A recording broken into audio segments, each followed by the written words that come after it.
कर्म। परमात्मा हमारे कर्म नहीं करेंगे, वो हमें कर्म करने की शक्ति देंगे। हम सोचते हैं कि जो भी होता है भगवान की मर्जी से होता है, ठीक भी है, कौन करेगा, वो ही तो करेंगे। इसलिए हम रोज़ उनसे कहते हैं, हे भगवान मेरी समस्या ठीक कर दो। क्या भगवान हमारी समस्या ठीक कर सकते हैं? मान लो हमारे जीवन की समस्या है कि मुझे ये टेबल उठानी है, तो क्या मैं परमात्मा से कहूँ कि ये परमात्मा टेबल उठा दो, टेबल उठा दो, उठेगी टेबल? नहीं ना, चाहे वो 10 दिन लगा लो आप।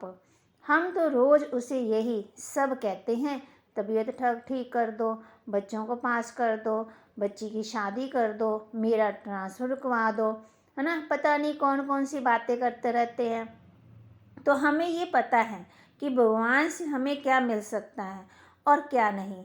परमात्मा हमारे कर्म नहीं करेंगे, वे हमें सही कर्म करने की शक्ति देंगे, ज्ञान देंगे। जैसे एक बच्चे को होमवर्क करना है तो मम्मी पापा उसका होमवर्क नहीं कर सकते, तो जब भी हम परमात्मा को याद करें, पूजा करें, तो यही कहें कि मेरा ये काम कर दो, बल्कि कहें कि मुझे ये काम करने की शक्ति दो। अब हम रोज़ उनसे कहते हैं कि ये मेरा काम कर दो, ये मेरा काम कर दो। 15-20 दिन हो गए, टेबल तो उठी नहीं। फिर कोई ने आकर के मुझे कहा, आप इनसे नहीं इनसे मांगो। तो हम इनको याद करना बंद कर देते हैं, किसी और की पूजा करना शुरू कर देते हैं। अगर भगवान में हमारा विश्वास है तो अपने माता पिता में विश्वास हो तो हम परेशान होंगे नहीं। जैसा कर्म होता वैसा ही फल मिलता।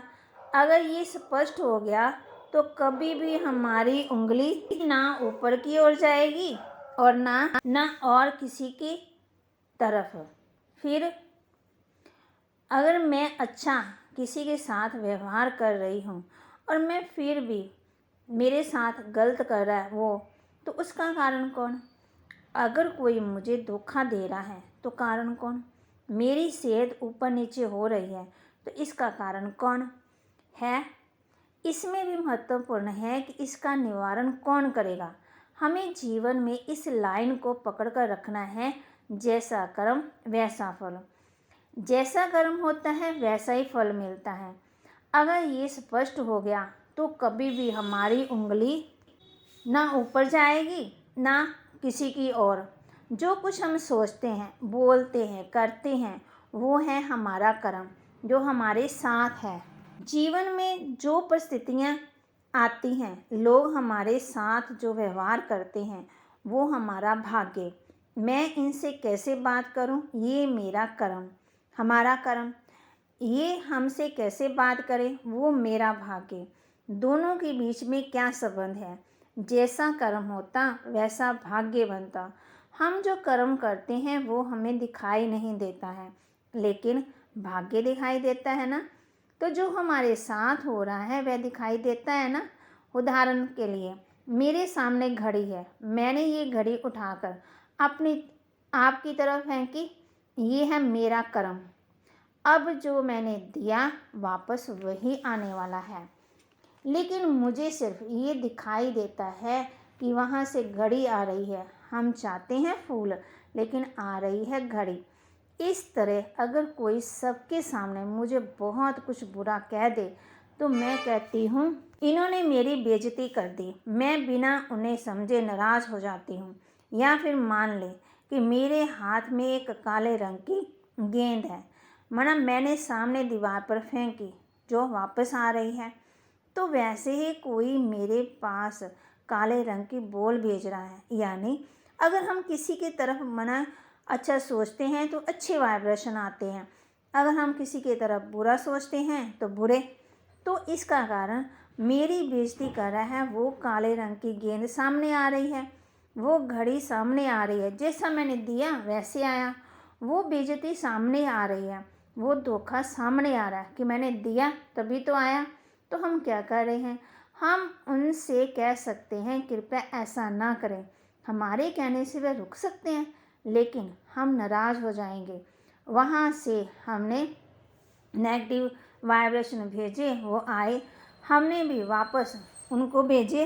इसी तरह से ये युग परिवर्तन होता गया, माना कलयुग बन गया, है ना। हमने गलत विचार भेजे, गलत विचार आए, अब हमें सतयुग बनाना है। फिर हमने वाइब्रेशन को भेजना है, प्रकृति को, सबको। फिर ये कलयुग से बदल सतयुग बन जाएगा। मैं माना कि किसी को भी ना इस वक्त मेरे पास विकल्प है, माना नेगेटिव विचार है, मैं उनको समझकर उनकी कमजोरी और दर्द जानकर वो जैसे हैं उनको वैसे स्वीकार करूं। इससे मेरा मन शांत हो जाएगा। मेरे मन में ये सवाल नहीं उठेगा कि मेरे साथ ही बार बार ऐसा क्यों करते हैं, वो ऐसा व्यवहार करेंगे तो क्या हम उनसे प्यार से बात कर सकते हैं। अगर हम उनसे प्यार से बात करेंगे तो फ़ायदा किस किस का होगा।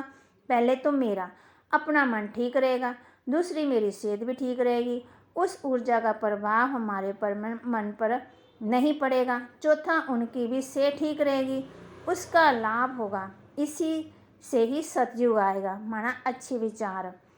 तो पर निंदा या आलोचना ना करें, दूसरों के दोष निकालने